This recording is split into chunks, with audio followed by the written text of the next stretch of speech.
Saya mendapatkan keuntungan jutaan setiap hari. Saya nggak perlu kerja susah-susah, kerja 3 jam, 4 jam udah. Kerja 3 jam, 4 jam, gaji 4 juta. Makanya saya kalau dengan kantornya itu bedanya dia yang berdasi, saya enggak. Itu doang.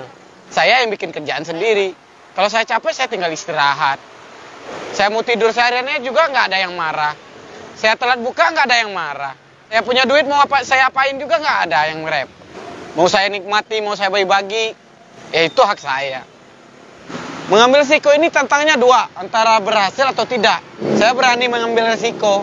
Kalau kita tidak berani mengambil risiko, kita hanya berada di titik tidak. Artinya kalau kita menang, kita akan senang. Kalau jika kita kalah, kita dapat pengalaman. Itu doang. Orang itu nggak perlu pintar, yang penting cerdas. Jangan terlalu mengikuti gaya orang. Dan buatlah bangga kedua orang tua kalian tentunya. Siapa lagi coba kalau bukan kita yang muda, yang berkarya, tentunya yang mengangkat derajat keluarga kita. Yang merubah diri kita itu ya kita sendiri, tidak ada dari orang lain. Keadaan tersulit yang dia rasakan, di situ dia baru sadar. Kalau mau tahu dengan keadaan, pergilah jauh dari rumah, dari keluarga, pergilah merantau tentunya. Di sana kamu akan tahu dengan siapa diri kamu sebenarnya. Hidup keberuntungan itu nggak ada. Hoki-hoki kata orang itu nggak ada hoak itu.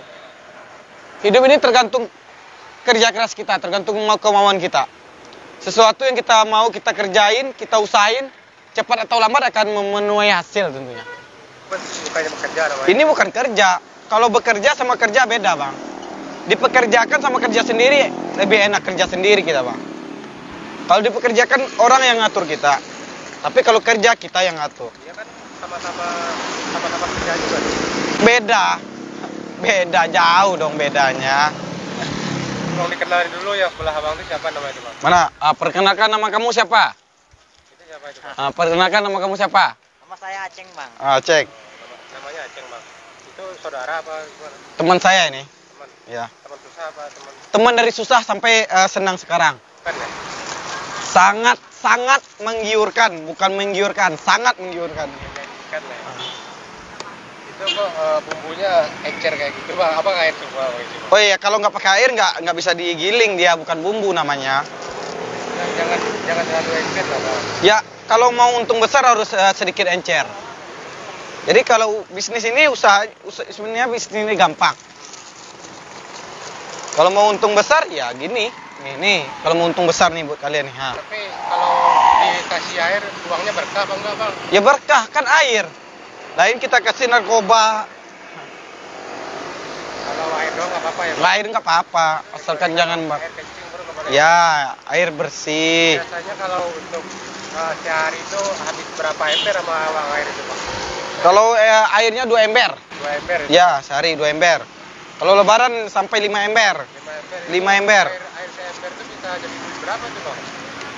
Air seember itu ya kalau dipikir bisa jadi berapa ya? 200-an lah. Abang Supri sendiri pernah merasa malu nggak sih jualan kayak gini?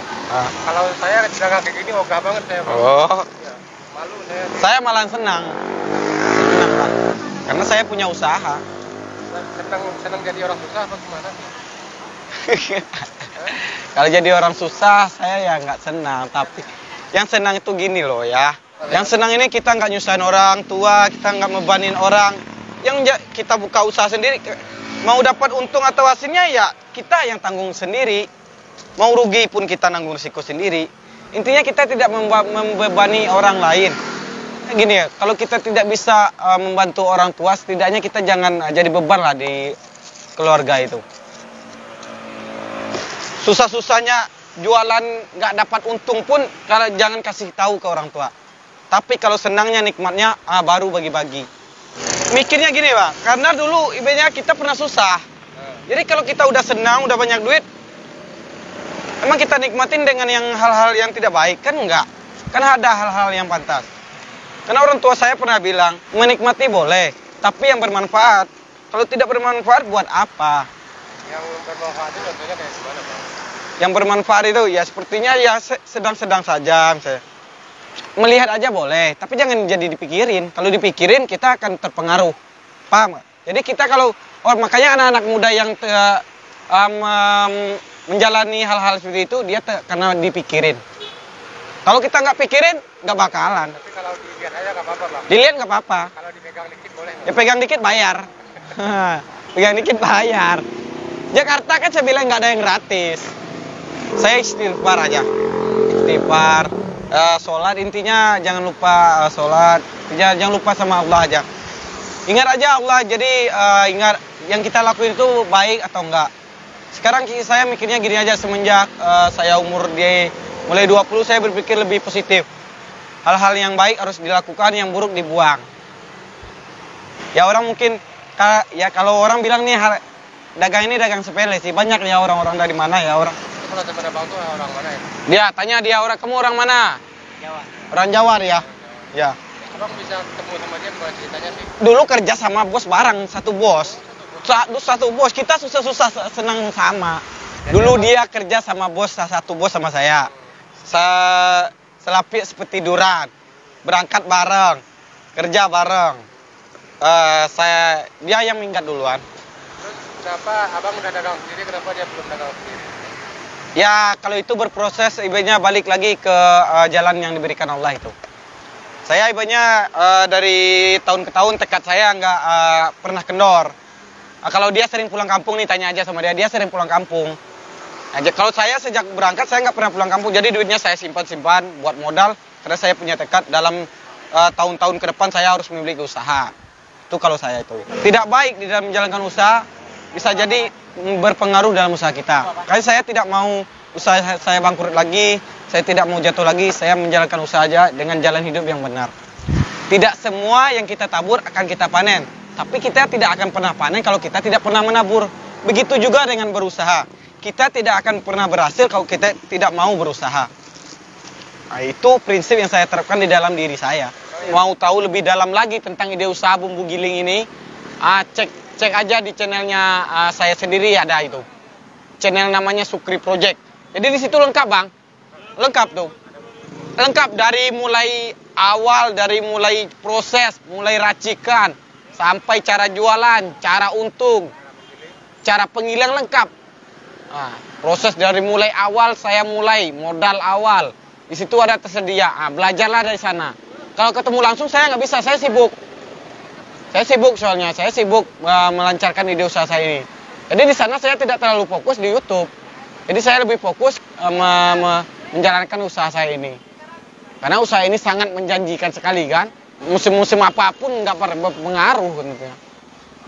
Karena ini kebutuhan orang-orang rumah tangga, kebutuhan masyarakat. Kebutuhan pokok bumbu gini. Ya, masa orang makan ayam nggak pakai bumbu nggak enak kan? Orang beli ayam, ada bumbunya. Bang, sekalian bumbunya. Buat ayamnya di apa? Digoreng apa diungkep? Diungkep sama digoreng beda. 1 tahun itu nggak perlu untung gede dulu. Yang penting gimana usaha itu lancar. Tahun kedua mulai sisihkan sedikit-sedikit. Tahun ketiga mulai buka cabang. Tahun keempat mulai menikmati hasil. Tahun kelima kamu santai tanpa bekerja. Tidur pun uang yang akan bekerja untuk kamu. Jangkanya 5 tahun. Tahun pertama itu kita harus pintar-pintar dulu untuk bisa memutarin gimana usaha ini lancar. Jangan berharap untung gede dulu selama 1 tahun. Tahun kedua baru mulai sisihkan sedikit demi sedikit. Buat tahun ketiga membuka cabang. Tahun keempat kita mulai menikmati hasil dari sebuah usaha yang kita jalani semua itu. 1, 2, 3, 4. Tahun kelima kita menikmati hasil tanpa bekerja. Sambil tidur pun duit yang bekerja. Kalau orang cerdas itu tuh caranya tuh. Tapi kalau orang bodoh dia kerja-kerja mulu aja. Habis kerja dapat hasil main, nikmatin. Dia nggak memikirkan yang akan datang. Udah, jadi sekian dulu. Saya lagi sibuk nih. Bumbu lagi rata-rata rame-ramenya bulan lebaran aja nih. Lah, sekian. Wassalam. Tentunya jangan lupa subscribe channelnya Francap 12 dan Sukri Project. Wassalam. Yo. Bumbu berapa? 13. Rendang 20. Ada rendang 20. Nah, semur berapa? Semur 15. Semur 15. Gulai 10. Gulai 10 opor 25. Siap. Perkenalkan, nama saya Sukri, saya berasal dari Sumatera Barat. Pantik, godok ayam namanya, mah. Rolling action. Orang lah lama tadi lah, oke lah pen orang.